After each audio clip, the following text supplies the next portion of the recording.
Welcome to the Salmon Runs YouTube. Enjoy the video. In this video, I will explain how to cook cellophane noodles. First, unpack your noodles and ensure your cooking area is clear. You will need a large bowl and plenty of hot, almost boiling, water, not quite at a rolling boil. This initial setup is crucial for achieving the perfect texture. We will ensure the noodles are fully ready for their flavorful transformation, preparing them to absorb all the delicious sauces you plan to use.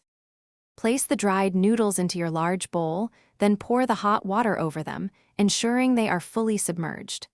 Let them soak for approximately 10 to 15 minutes, depending on their thickness. Periodically check their texture by gently pulling a strand. They should be soft, pliable, and pleasantly chewy. We want them tender but not mushy, ready to be incorporated into your dish.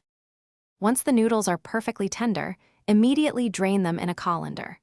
Rinse them briefly under cool, running water to stop the cooking process and prevent them from sticking together. This step ensures a nice, separate texture for your finished dish.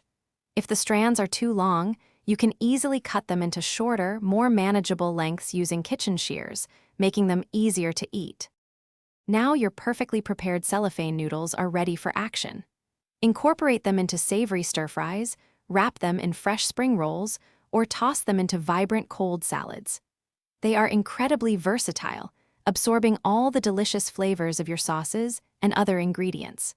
You will love how they add a unique, satisfying chewiness to any meal, making them a fantastic addition to your cooking repertoire.